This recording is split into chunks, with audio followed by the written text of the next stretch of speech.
noso objetivo, cando empezamos a negociación deste acordo, era rematar a súa implantación no ano 2020, igual que remato o acordo estatal, como dicía. Pero iso non foi posible.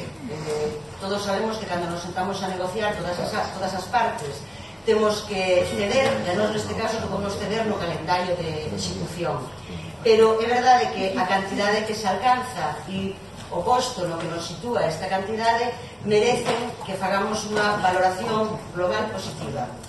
É importante salientar a cláusula de garantía que contén este acordo, que nos vai permitir anualmente revisar os salarios de todo o Estado e así poder abrir unha nova negociación de ser preciso. Nos últimos anos, desde que se rematou a implantación do acordo de homologación de 2006, os docentes galegos estábamos nun posto que non nos correspondía, estábamos moi ao fondo da táboa, como os decía, de retribucións con respecto ao resto das comunidades autónomas. Por iso, Comisións Ensino, elaboramos un informe, un estudo de todas as retribucións de todo o Estado e instamos a Consellería a abrir negociacións para acadar esta homologación. Agradecemos que no seu momento se tivesen aberto as negociacións e, sobre todo, poder alcanzar a asinatura do acordo. Este acordo, como os dicía antes, é complementario co acordo que asinamos Comisións Obreiras e outras organizacións sindicais no Estado o 9 de marzo, porque vai na mesma liña da recuperación salarial.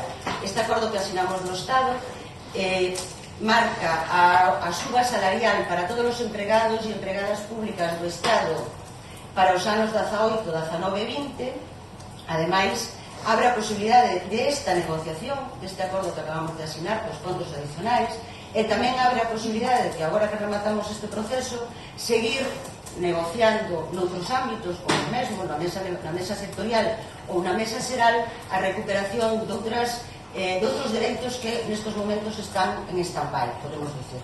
Acordos asinados que non se están cumplindo ou cuestións como o cobro do 100% en situación de IT, que tamén habrá que retomar a negociación.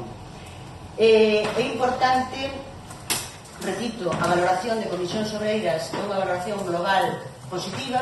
A modo de exemplo, dicir que dentro de 6 meses, froito do acordo estatal e froito deste acordo que acabamos de asinar, ambos os dous asinados por Comisións Obreiras, un docente galego, dentro de 6 meses, dicía, a 1 de xaneiro de 2019, vai a ver incrementada a súa nómina dende 119 euros o mínimo unha persoa que acaba de ingresar no corpo con 0 antigüidade, hasta 172 euros máximo unha persoa no corpo de catedráticos con máxima antigüidade. Por lo tanto, non son cantidades despreciables e a nosa valoración non pode ser máis que positiva.